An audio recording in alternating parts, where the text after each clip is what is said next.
This channel does not promote any violent, harmful, or illegal activities. All content provided by this channel is meant for an educational purpose only. উত্তরবঙ্গে বিপর্যয়, মুখ্যমন্ত্রীকে চিঠি দার্জিলিংয়ের সাংসদের। রাজ্যে বিপর্যয় ঘোষণার দাবি করলেন বিজেপি সাংসদ রাজু বিস্তা। তিস্তা পারে বন্যা মোকাবিলায় ব্যর্থ রাজ্য সরকার। তরাই ডুয়ার্সের ভয়ানক ক্ষয়ক্ষতি হয়ে গেল। মানুষের জীবন বাঁচাতে কেন্দ্রকে ক্ষয়ক্ষতির বিষয়টি জানান, যাতে কেন্দ্রের কাছ থেকে অতিরিক্ত সাহায্য পাওয়া যায়। তিস্তা পারের বাসিন্দাদের নিরাপদ আশ্রয় ও জীবন বাঁচানোর আর্জি জানিয়ে চিঠি বিজেপি সাংসদ রাজু বিস্তার। कल मुख्यमंत्री जी स्वयं आ रही हैं। पहले तो वो तो ये माने कि ये डिजास्टर है। पहले तो मुख्यमंत्री जी को ये मानना पड़ेगा कि यह प्राकृतिक आपदा आई है। आप तिस्ता फ्लड के समय आपने ये मान्यता नहीं दी, इसके कारण आज तक लोगों को मुआवजा नहीं मिला।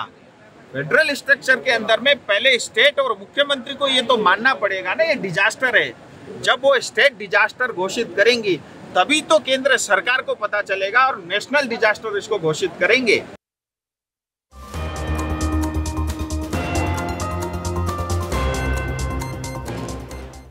এই মুহূর্তে আরও একটা আপডেট। রবিবার দিনভর বন্ধ থাকার পর সন্ধ্যায় খুলে গেল 10 নম্বর জাতীয় সড়ক।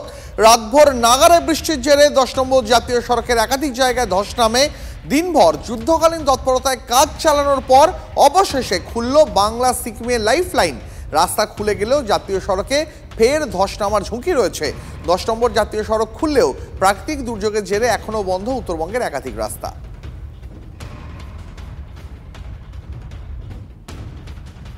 আপনাদের লাগাতার উত্তরবঙ্গের ছবি দেখাচ্ছি, কিন্তু রেহাই নেই দক্ষিণবঙ্গেরও। আজও দফায় দফায় বৃষ্টি। মরশুমে এই নিয়ে পঞ্চমবার প্লাবিত ঘাটাল। ডিভিসি ছাড়া জলে ঘুম উড়েছে হুগলির বিস্তীর্ণ এলাকার। আর এদিকে ফের ডিভিসিকে তোপ মুখ্যমন্ত্রী।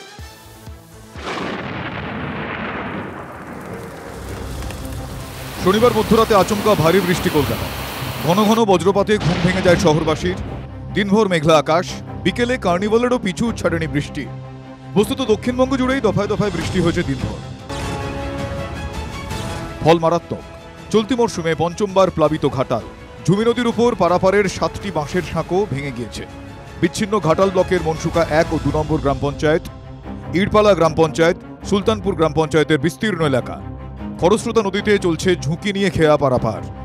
বন্যার জল পেরিয়েই লক্ষ্মী প্রতিমা নিয়ে বাড়ির পথে ঘাটালবাসী। রাস্তাটা কাল থেকেই ডুবে আছে, একসাথে করে জল। এই তো দেখতে পাচ্ছ তো কতটা করে জল। এই জলটা কোথা থেকে আসলো? এটা শিলাবতী নদী বা কেঠা দুটারই জল আসছে। চাষের জমি আর সব ডুবে গেছে, সব ডুবে গেছে। এই তো দেখতে পাচ্ছেন তো সবই ডুবে গেছে। ডুবে ডুবে এসছি, কাজে এসছি, অভাবের জ্বালায় কি করবো? না বন্যা এলাকা, না কাজ করলে কি খেতে পাবো? এতটা জল না পেরিয়ে গেলে আমাদেরকে কে খেতে দিবে? আমরা যে কি খাবো তার কোনো ঠিক নাই।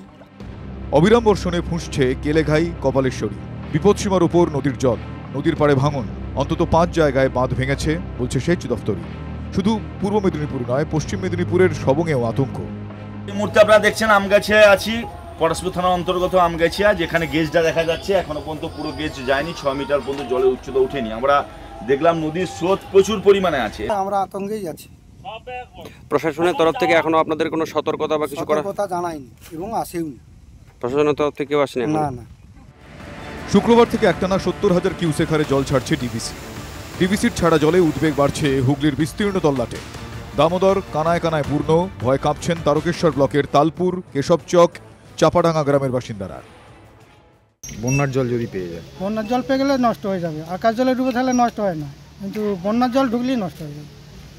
এই নদী যেভাবে ফুলে উঠেছে, মানে এই দামোদরের জল যেভাবে উঠে এসছে, আতঙ্কে আছে নাকি? হ্যাঁ, অবশ্যই আতঙ্কে আছে, আমরা প্রচুর আতঙ্কে আছি। ফসল তো নষ্ট হবে। মানাতে যেসব ফসল লাগানো আছে, মূলো, পালং, কফি চারা লাগানো আছে, দেখতে পাচ্ছেন এখানে। হ্যাঁ, এবার সেসব ফসল তো নষ্ট হবেই। হুহু করে জল বাড়ছে আরামবাগের দামোদর, মুন্ডেশ্বরী নদীতে।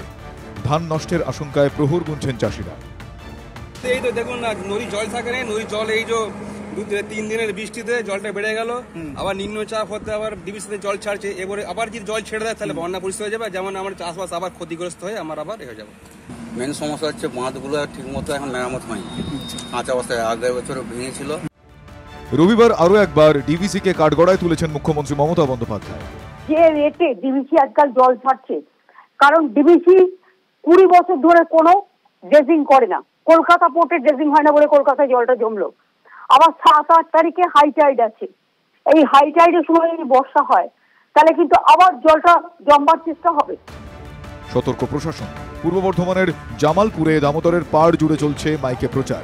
নিচু এলাকার বাসিন্দাদের নিরাপদ স্থানে সরার নির্দেশ প্রশাসনের। Bureau report, TV9 Bangla.